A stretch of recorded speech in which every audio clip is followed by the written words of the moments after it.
Howdy guys, welcome back to Hermitcraft. Last time we built this, the Melon and Pumpkin Smasher. So, a lot of you guys had questions about this Melon Pumpkin Smasher. In particular, a lot of you guys didn't understand how the hoppers pick up the items, because typically hoppers can't pick up items through solid blocks.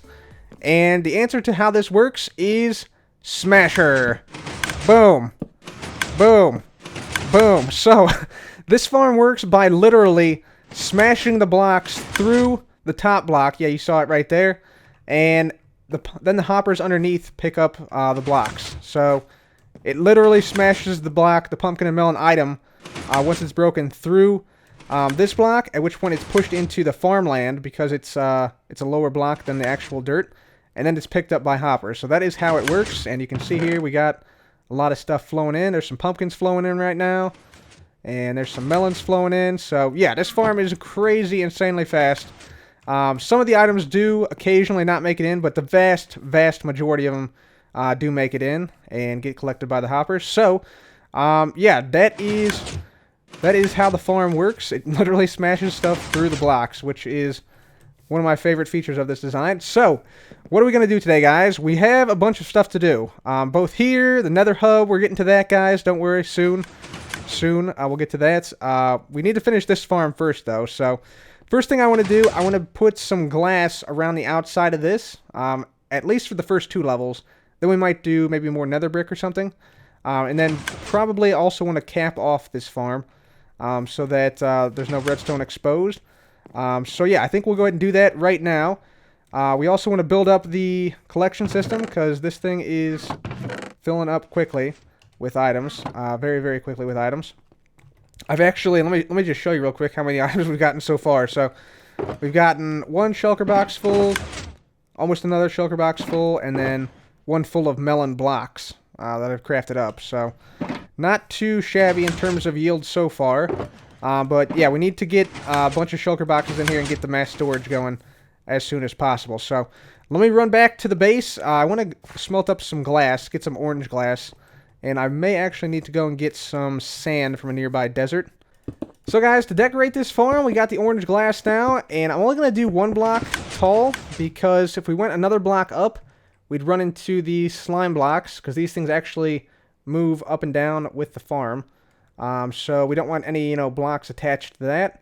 Or do we? Maybe we do want that. A little bit of a dynamic world element in the outside of this thing. I don't know, we could. But yeah, I'm going to go ahead and put down the glass here, and then we'll have to determine what to do for the next layers. Alright guys, so we got our glass down now, so all of our melons and pumpkins will stay in the farm and be smashed straight through just like that. And so, what we're going to do now, I think we're going to use nether brick to go around this farm. Because, yeah, I really like the orange and the nether brick, I think fit really well together. So we're going to do that. I think what we'll do is we'll make a 2-wide pathway around this thing. So yeah, this will just, go down somewhat like this. So we'll have, just nether brick all the way down like this. And then here, of course. Just so people can, walk around the farm physically. And then, after we've done that, we also want to have nether brick going up the sides, except coming sort of, out this direction. So we'll have nether brick stairs on this level here.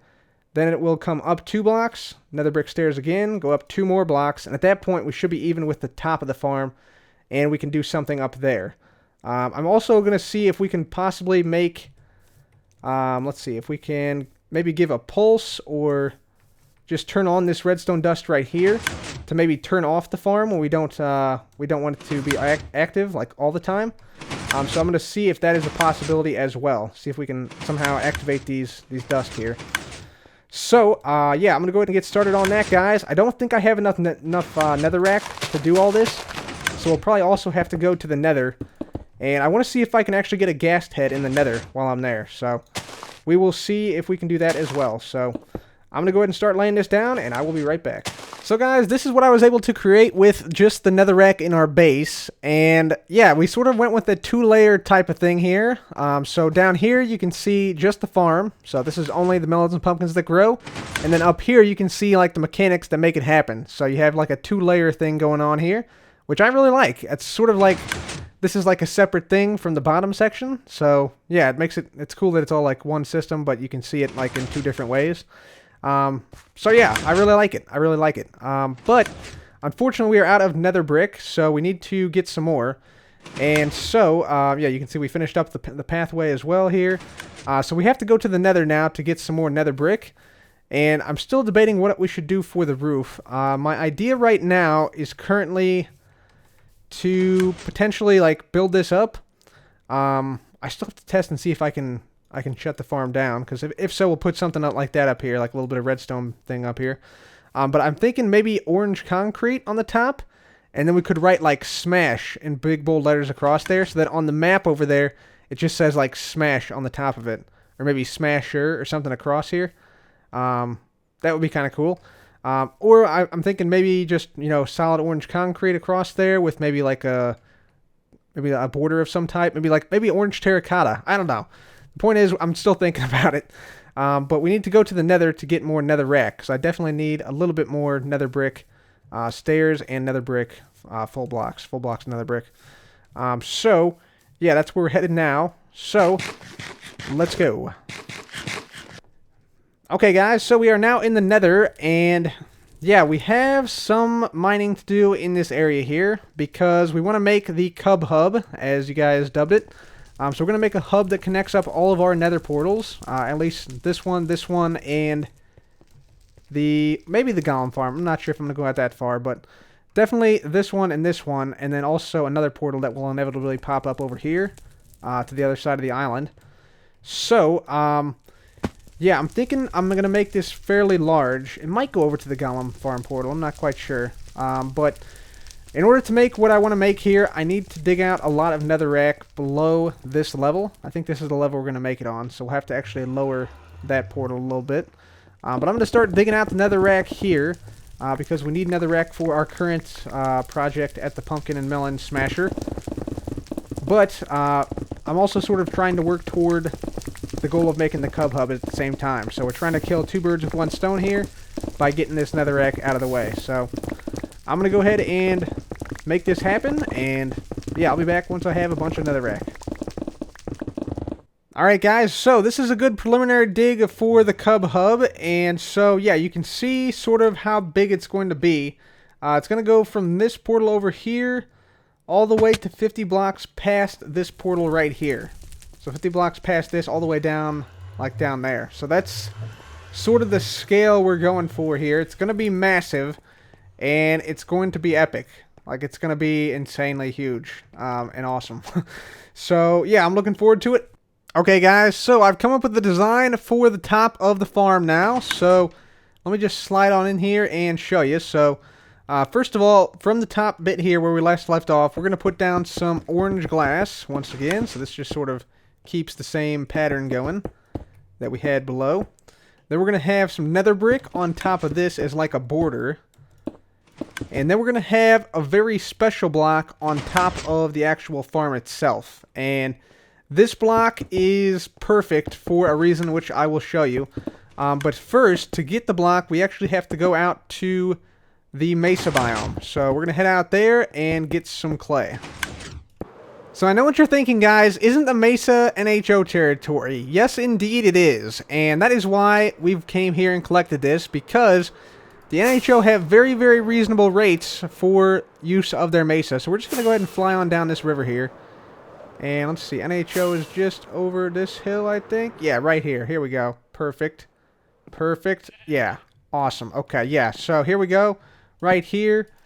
And we collected how many stacks? 11 stacks. So we're going to leave a stack plus whatever a little bit more is. That's reasonable enough, yeah? 10% or so of our stuff. Yeah, that's reasonable.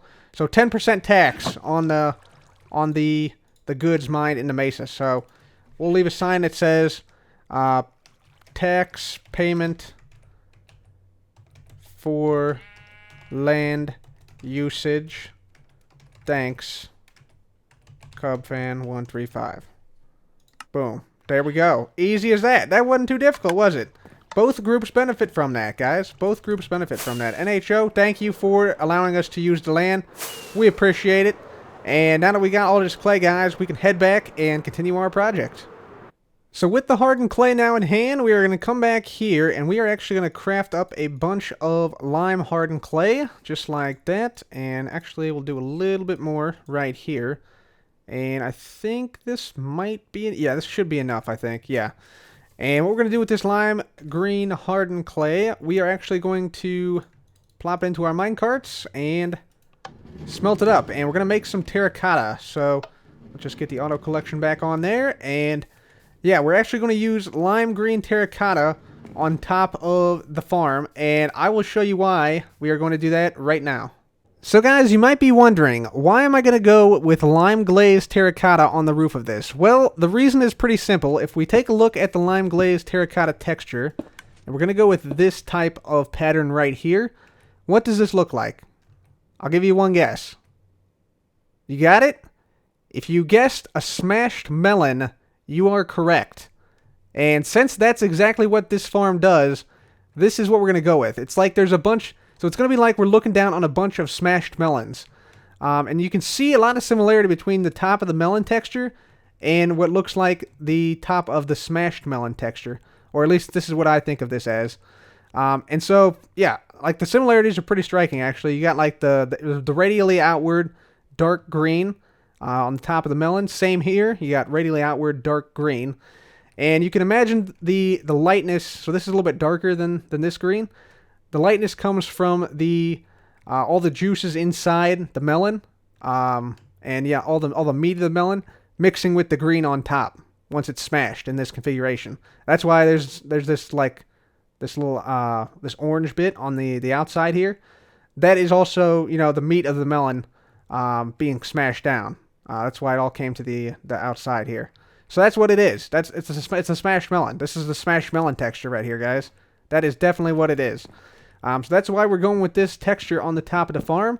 And we imagine it's going to look like smashed melons on top of this. Which is exactly what this farm does. It smashes melons and it also smashes pumpkins. But we already got the pumpkins in terms of like the orange and the jack-o'-lanterns and everything like that. So yeah, that is why we are going with the lime glazed terracotta on top.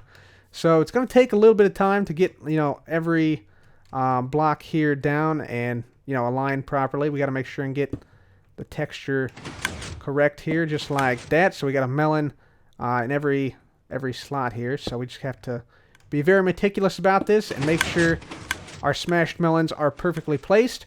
And we should have a very nice looking roof for this farm. Does that look like smashed melons to you guys? Because I think that looks like smashed melons to me. And we even got the water source blocks on the sides, down the middle, and on the far side that used to be hydrating the pumpkins before they got smashed. So yeah, I am digging this roof for sure. Definitely is looking good. Definitely is looking like a bunch of smashed pumpkins. No doubt about it. That looks awesome. I'm really happy with this. I think from now on, I'm always going to see this as a smashed pumpkin after seeing this roof. Yeah, definitely. Let's take a look at what it looks like from way up high. I'm talking way up high. Oh, yeah. Definitely looking like smashed pumpkins. Yep. Smashed pumpkin roof. There we go. Completed. Awesome. Fantastic. Wonderful. And the whole thing is actually looking really nice. Yeah, looking real nice. Yeah. That's turned out well. I like the shape of it as well. Okay, so that is the farm. The bit. Yeah, this is definitely overflowing. Yeah, way overflowed. Way overflowed. So we got to get the mass storage system in here now. So I'm going to go gather all the redstone stuff, assuming I don't have it here with me, although I might have some stuff in the redstone box. Yeah, I got some stuff here, but I need to go get some more stuff. So I'll be back with that, and we'll make the shulker box storage system. And you know what, guys? Before we build the mass storage system down there, we also want to make a system that will shut the farm off if the top chest here becomes too full. Which, even with the big storage system we're going to put there, will probably happen pretty quickly with how fast this farm is. So we need to make a redstone line that will shut this thing off. And so the way we do that, of course, is just by powering these blocks here. You might think we could put it like here and then put like repeaters going into that. But that actually breaks the farm if you do it that way. Because of this strongly powered redstone. Like when you try and draw a signal out like that, that causes major issues. Like basically if one dust activates, like then the whole row activates, which is not ideal. So yeah, you can't do that, so we're not going to do that. Instead, what we're going to do, let's see, I'm trying to figure out the best method to do this. I think the best method would just be to first go out and do this. So put, you know, a block over every dust, and then see how we can power all these dust here. So let me just go ahead and do that right now. Alright guys, so we got everything down here. Here's the redstone line that controls everything, and you can see all the repeaters in here that we had to put down. So I would venture to say this is a very expensive melon and pumpkin farm, and very expensive to add this on-off switch. But yeah, we're going to test this out and see how it goes. I'm giving this a 10% chance of success, 10% chance of crashing the server, and the rest is various amounts of stuff we have to fix because it didn't work 100% properly. But let's just see what happens here. So I'm going to flick this lever. Hopefully nothing bad happens. But here we go. Okay. Okay. Good. Good. We see some of the, yep, jack-o'-lanterns have popped off. That's fine. That is perfectly fine. Okay. Looking good. Alright. Alright. So, yeah, now everything should be set. So the farm is now off, obviously. So let's try and see what happens when we turn this off.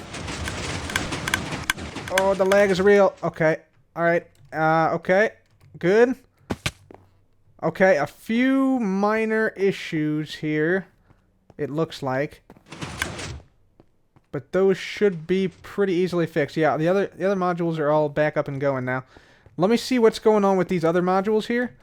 I might just have to switch something up, or maybe there's like a circuit that's malfunctioned or something, or powering something else. So guys, I went ahead and rewired the entire top portion here. And so, yeah, basically what we have here is now just a big loop that goes all the way around like this. So it comes over here, and it comes back here, around this way, and then back toward the front. And I think the problem has now been fixed, and this thing should work. Because the issue I think we run into is the same we found with the trading hall, and that you can't push observers, you can't push too many observers at once. And yeah, I think that this will now overcome that. So let's just go down and make sure, yeah, everything is up at the moment, and the farm is working. You can see it's smashing away over there. So yeah, that's working fine there. Let's go ahead and now turn the farm off, and then we'll turn it back on. So let's just turn it off like that, and you can see how much slower it is compared to how it was before. So should now see, yeah, the signal start to come around the side here, and then back toward the front right here. There we go. Okay, so now everything should be down, and everything should be turned off. Very nice, very nice. Okay. Yep, looking good, looking good. Okay, fantastic. And then, let's head back up here, and we will try and see if we can get this to work. So, hopefully this works now. So everything is going to be shutting off. Like I said, it does take a little bit of time to shut off, but that's fine. And of course, this will be hooked up automatically, so we don't have to flick the lever here or whatever. But there we go. Okay, so let's see if that worked. And yes. Okay, everything's back up and working once more. And I don't see any observer blocks left down. Alright, sweet. So that is going to work. That is going to work well for us. Very nice. Yeah, I don't know why there's such a low push limit for observer blocks, but it seems like that is the case, at least here on Hermitcraft. But yeah, that should now turn our farm on and off. So I'm actually going to go ahead and turn the farm off just by turning this on, because I don't want any items here.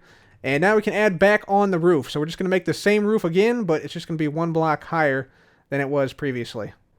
Alright guys, so we now have the storage system for the Melon Pumpkin Farm complete, and it looks like this. And so we have the shulker boxes all sitting in here. These are orange shulker boxes, right, all in here. So yeah, we have a few of those stored up in there.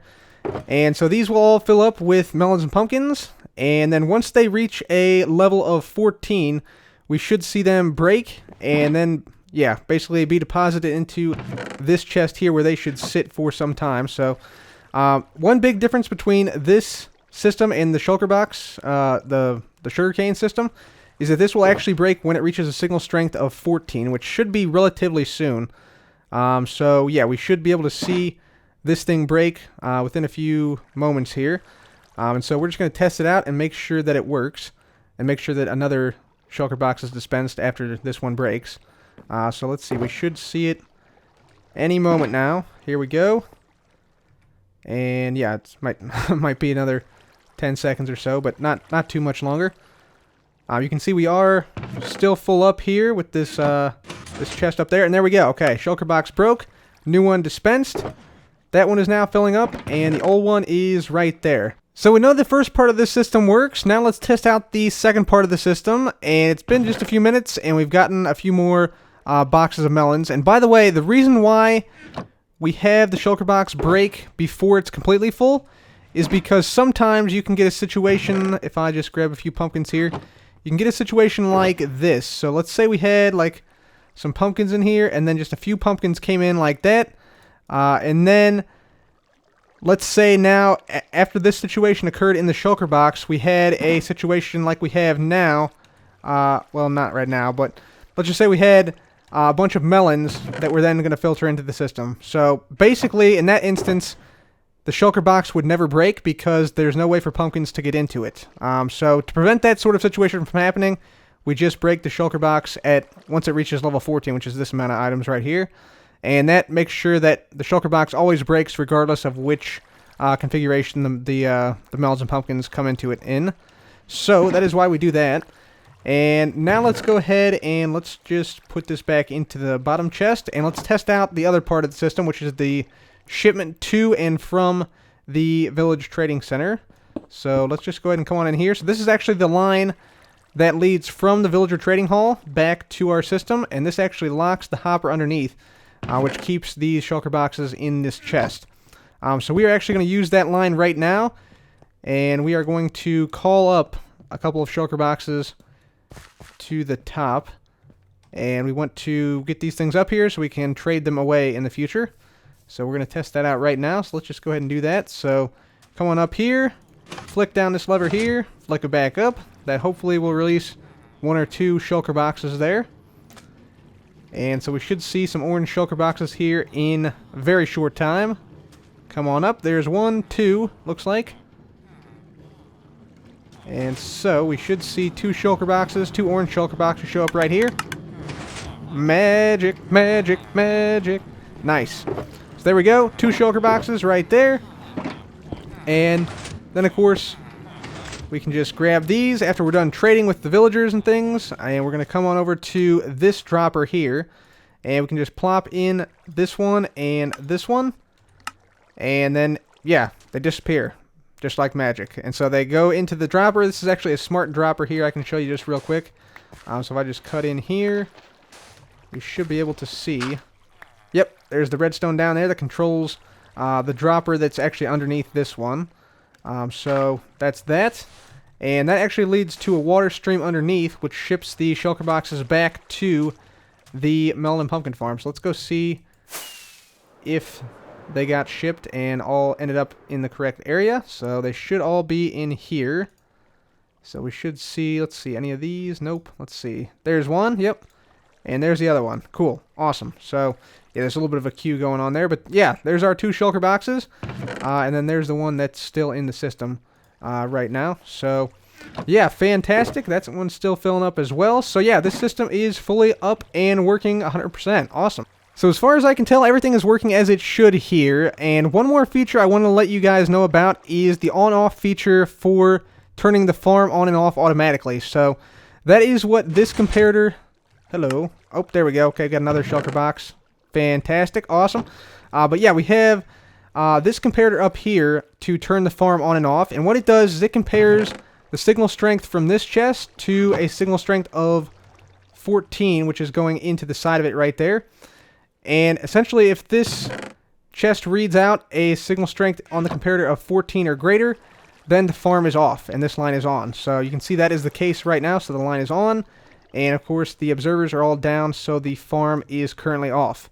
But once we get a few more shulker boxes loaded up and this chest starts to empty, we will see the farm turn back on again, and then we'll start getting melons and pumpkins once more. So that is what is going on there. Let me just go ahead and sleep on through the night.